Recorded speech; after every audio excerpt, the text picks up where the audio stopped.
And all that from only 440 grams of flour, you get this much bread.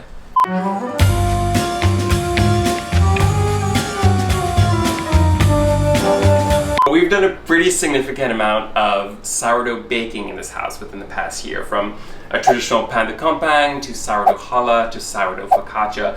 But really the one that's given me the most joy and satisfaction to make and to eat has definitely been ciabatta. Not only is it much quicker to make than most other sourdough breads, it has an incredible crumb, still has a great crust, and an amazing amount of flavor. So I want to show you today how to make a original recipe of mine of sourdough ciabatta. If you have any interest in making sourdough bread at home, none of this is going to surprise you. You can start off by taking your Dutch oven and your banneton and put those aside, because you will not be needing this time. So what you're going to need for special equipment is, you need a scale, you'll need a digital thermometer, a bench scraper, and you will need a pizza steel. This one was an amazing gift from a friend of ours. You can get that on Amazon, I'll list it down below, but if you have a pizza stone will work just as fine. Also, you'll need a rectangle container, which I have this pirex here, but if you don't even have a pirex, you can just use a pie dish without a problem. 4 ingredients, same. If you have any awareness or any interest in bread making, it's flour, whole wheat, all-purpose, some kosher salt, and some olive oil, and that's it. For making the ciabatta, we're gonna need to make the levain, which throughout this process, I'll be showing you visual indicators, but also time indicator. For me, it's very specific, because in our apartment right now, it's really hot. We're in LA, it's 81 indoors, so things are moving super fast. The levain is basically a French word that means the starter. In French, we call sourdough bread pain au levain, which basically translates to bread of the starter. This is the fancy French term for the first process, which is feeding our starter. I have some mature starter here, which all that means is that it's not dead and it's at room temperature. So I took it out of the fridge last night, about 12 hours before doing this. So we're gonna do about 15 grams of this in my container. Next up, we're gonna add some water. This water is at between 80 and 85. So we're adding this in.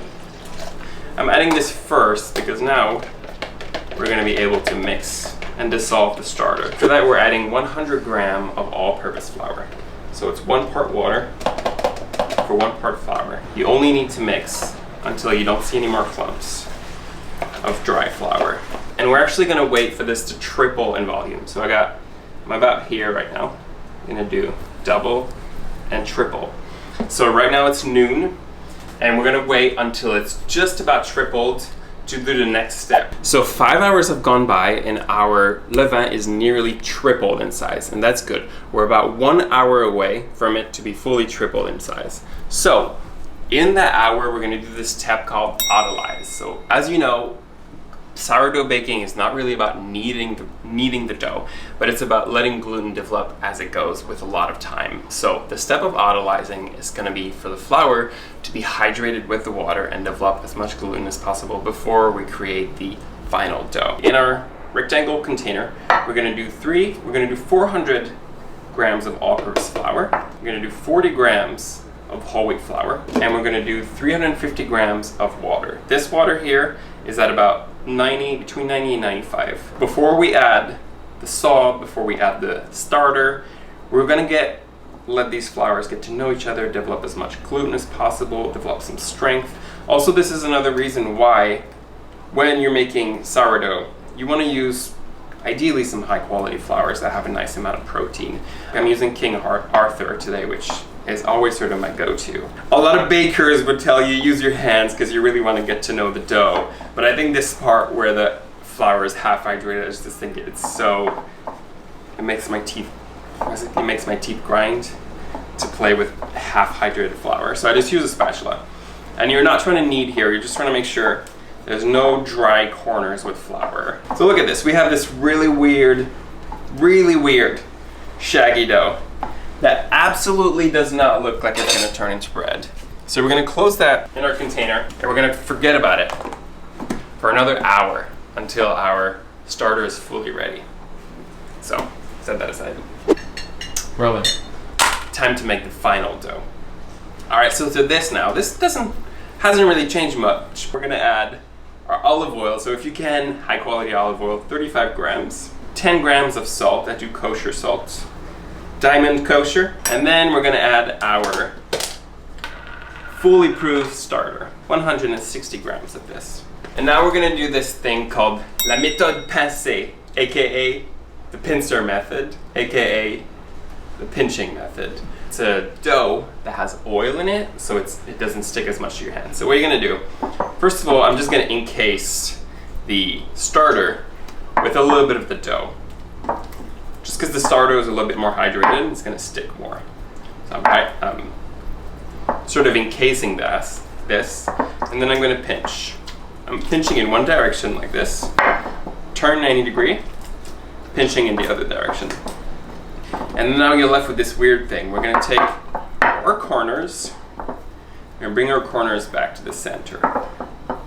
Nothing crazy, like you're not making brioche. You're just doing this. And then we go again. Turn 90 degree, the other way, and bring your corners. For somebody that's been doing this a lot, it would take about 3 minutes, but for somebody that's never doing this, it could take about 6 minutes for it to be fully mixed. So time yourself and go off. You got one clean hand, one dirty hand, and we're just gonna use our clean hand as sort of a spatula to get everything off of it. We're gonna cover this, and for the next 3 hours, we're gonna do a series of folds. We're actually gonna do 6 full folds. And because we're using a rectangle container, we're doing a slightly different type of fold, which I'm super excited to show you.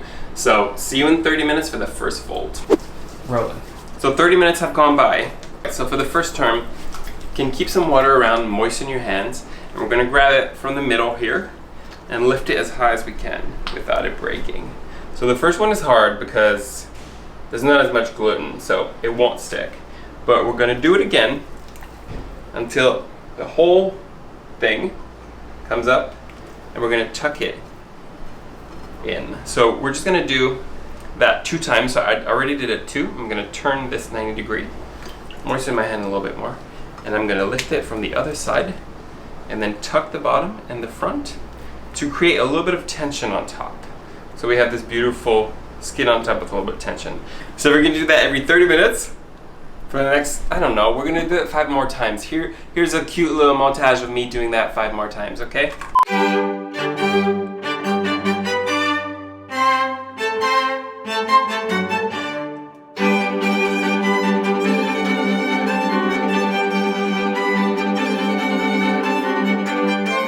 So 6 folds have happened now. This is looking extremely different. It's looking a lot more like bread. And so let's just do a little recap from today. We fed the starter at noon. We autolyzed the dough at 5. We did the final dough at 6. We did a set of 6 turns between 6 and 9. Now it's 9 o'clock. This is going in the fridge for 12 hours, just like this, with the lid on. And I'll see you tomorrow at 9 a.m. Let's do it again. 9 a.m. the morning after, and we're ready to take off the dough out of the fridge. Woo! Wow. So it has at least doubled in size. It's essentially fully proofed. We're gonna do one more thing, is just to portion it or shape it. And before we do that, let's get everything ready for shaping. So flour everywhere. We're gonna do a generous amount of flour. I just use all-purpose on our board, which is where we're gonna flip the dough and portion it. And I'm gonna use this thing called a couche, which is just a fancy word for a diaper. You do not need to use this. For mine here is a piece of canvas. It's like a canvas tea towel. If you want, you can use a linen tea towel, or if you don't want to use any of that, you can use a piece of parchment paper and work just as good. The only really important part here is that you flour the shit out of it. So it's the very last step. We're gonna proof the dough on this cloth here, or on this parchment if you use parchment paper.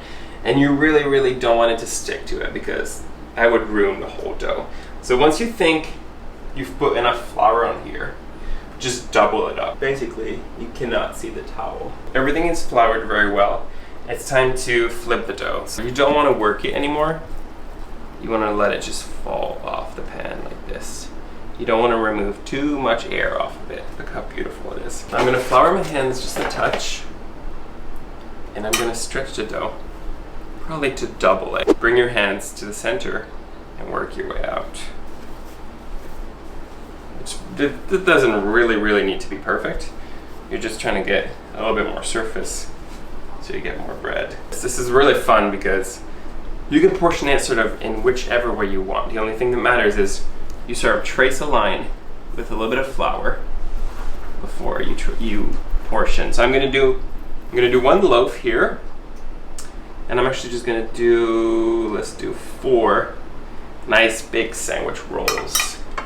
So follow the line here with a lot of intention in your movement, and just portion.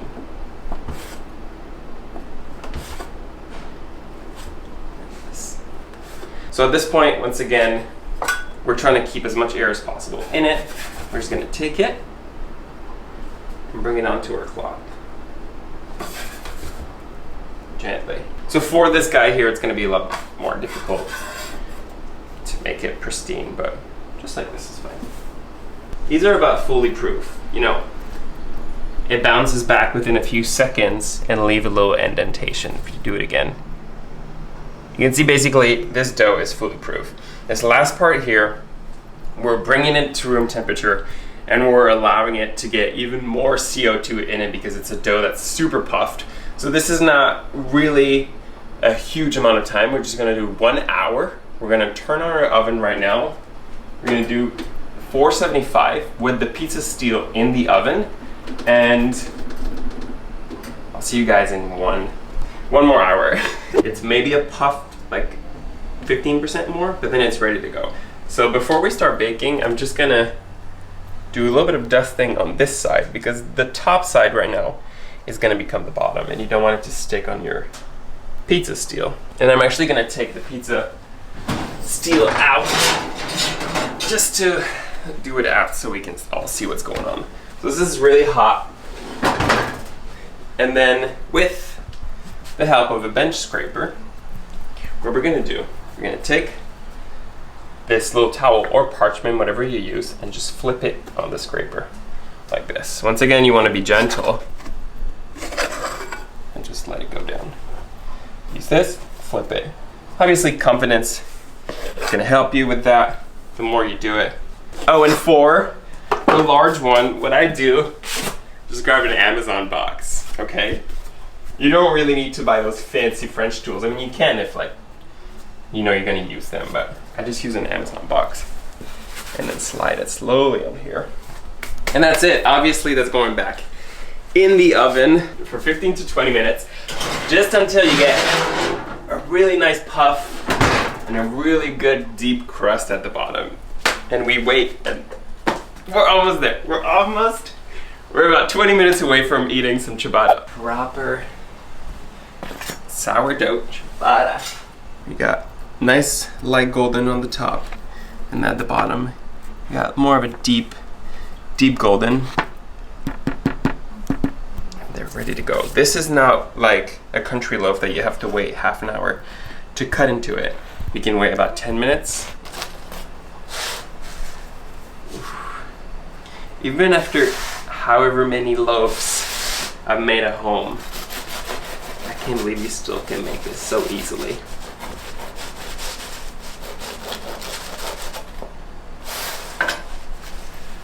Wow. Look at this crumb. We got the nice crust at the bottom.